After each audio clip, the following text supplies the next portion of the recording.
আপনাদের সামনে আমাদের প্রধান অতিথি আগামী জাতীয় সংসদ নির্বাচনে চাঁদপুর 1 আসন কচুয়াতে এমপি পদপ্রার্থী জননেতা যারা মুহাদ্দিস আবুল হাসান আশরাফী সাহেব আপনাদের সামনে বক্তব্য রাখবেন।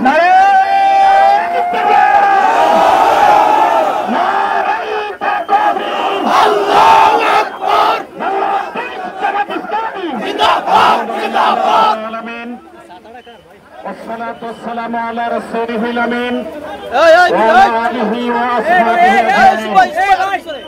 সংগ্রামী কচুয়াবাসী, আসসালামু আলাইকুম ওয়া রাহমাতুল্লাহ।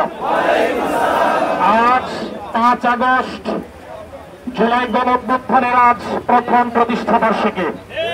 আজকের এই প্রতিষ্ঠা বার্ষিকীতে বাংলাদেশ জামাত ইসলামীর নেতৃত্বে গোটা বাংলাদেশে আজ গণমিছিলের কর্মসূচি পালিত হচ্ছে। আজ জামাত ইসলামীর এই কর্মসূচিতে গোটা বাংলাদেশের দেশপ্রেমিক ছাত্র জনতা, লক্ষ কোটি ছাত্র জনতা রাজপথে নেমে এসেছে। ছাত্র জনতার পদভারে গোটা বাংলাদেশ আজ মুখরিত। আজ গোটা বাংলাদেশ আল্লাহু আকবারের স্লোগানে স্লোগানে আজ প্রকম্পিত। নারী অংশ হিসাবে কোচা উপজেলা এবং পৌর শাখার উদ্যোগে আজ এই গণসমাবেশ এবং গণমিছিল অনুষ্ঠিত হওয়ার পরে এখন আলোচনা সভা এবং দোয়ার অনুষ্ঠান।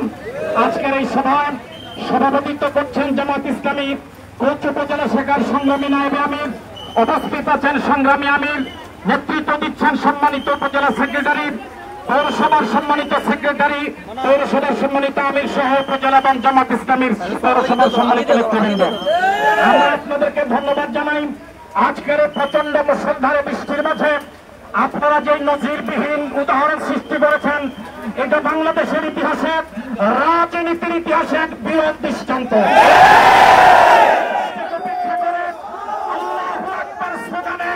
রাজপথে থাকতে পারে আগামীতে নতুন বাংলাদেশ বিনির্মাণের জন্য বুক পেতে দিয়ে গুলির সামনে তারা দাঁড়াতে পারে। সংগ্রামী কচুয়াবাসী, আমরা আপনাদেরকে উদাত্ত আহ্বান জানাই, দায়িত্বহীন কণ্ঠে বলতে চাই, বিগত 17 বছর কেন কোনো অপরাধ নাই, কেন কোনো জুলুম নাই, যাই দেশের তৌহিদি জনতা, বিরোধী দল জামাত ইসলামী এবং ইসলামী ছাত্র শিবির উপর করা হয়নি। এদেশের তৌহিদি জনতা প্রমাণ পেয়েছে জোর করে ক্ষমতা দখল করা যায়, জোর করে চেয়ার দখল করা যায়, জোর করে মানুষের মন জয় করা যায় না। জালেমদের আচরণে প্রমাণ হয়েছে জোর করে বাংলাদেশ জামাত ইসলামী এবং ইসলামী ছাত্র শিবিরের সব অফিসে তালা মারা যায়। জামাত ইসলামী এবং ইসলামী ছাত্র শিবিরের পক্ষে গণজোয়ার গণগণের মায়া বন্ধ করা যায় না। অন্যায় রায় দিয়ে, মিথ্যা মামলা দিয়ে নিজামী সাঈদী সহ জামাত নেতৃবৃন্দকে ফাঁসি দেওয়া যায়, কিন্তু জামাত ইসলামীর এই নেতৃবৃন্দের জন্য শাহাদাতের দরজা বন্ধ করা যায় না। জামাত ইসলামীকে আইন করে নিষিদ্ধ করা যায়, ছাত্র শিবিরকে আইন করে নিষিদ্ধ করা যায়, কিন্তু দাঁড়িপাল্লার পক্ষে গোটা বাংলাদেশের গণজোয়ারকে বন্ধ করা যায় না। এদেশের আবু সাঈদ এবং মুগ্ধ জীবন দিয়ে প্রমাণ করেছে, জালেম যত শক্তিশালী হোক, যখন ছাত্র জনতা দুঃসাহস নিয়ে রাজপথে নেমে যায়, তখন বাতিল পালাতে বাধ্য হয়। এদেশের জুড়ে আন্দোলন প্রমাণ করেছে, জালেম যত শক্তিশালী হোক, ছাত্র জনতা যখন মাঠে নামে, ছাত্র জনতা বুক পেতে গুলির সামনে মাথা পেতে নেয়, বাতিলের সামনে মাথা মতো করে না। আমরা উদাত্ত আহ্বান জানাই, বিগত 17 বছর এদেশের জামাত ইসলামী সহ সকল বিরোধী দলগুলো জুলুমের শিকার হয়েছিল। আজ আমরা সকল রাজনৈতিক দল যারা মাজলুম ছিলেন সকলকে উদাত্ত আহ্বান জানাই, পরস্পর কাদা ছোড়াছুড়ি বন্ধ করুন, পরস্পরের প্রতি শ্রদ্ধা বৃদ্ধি করুন, রাজনৈতিক সংস্কৃতি চালু করুন। রাজনীতি হবে জনগণের জন্য, ব্যক্তির জন্য নয়, দলের জন্য।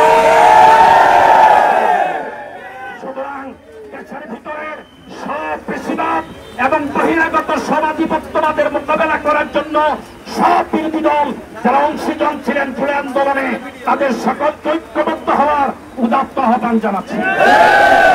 সকলকে ধন্যবাদ এবং মোবারকবাদ জানিয়ে যারা সহযোগিতা করেছেন পুলিশ প্রশাসন ভাইদেরকে আন্তরিক মোবারকবাদ জানাই, কচুয়ার সম্মানিত ব্যবসায়ী ভাইদেরকে ধন্যবাদ জানাই। আজকের এই তৈরি আবহাওয়ায় আপনারা আমাদের মিছিলকে সাফল্যমণ্ডিত করার জন্য সহযোগিতা করেছেন, আপনাদের সকলকে ধন্যবাদ জানাই। সর্বশেষ যে কথা বলতে চাই, কচুয়া 4.5 লক্ষ মানুষের কচুয়া। এখানে হিন্দু, বৌদ্ধ, খ্রিস্টান, মুসলমান, দল, মত, ধর্ম, বর্ণ নির্বিশেষে আমরা সকলে মিলে আমাদের কচুয়াকে নতুন বাংলাদেশে নতুন করে সাজাবো। আমরা এমন একটা কচুয়া সাজাতে চাই যে কচুয়ায় কোনো ব্যবসায়ী কাউকে চাঁদা দেওয়া লাগবে না। একটা কচুয়া সাজাতে চাই যে কচুয়ার 4.5 লক্ষ মানুষ কোন সন্ত্রাসকে ভয় করবে না।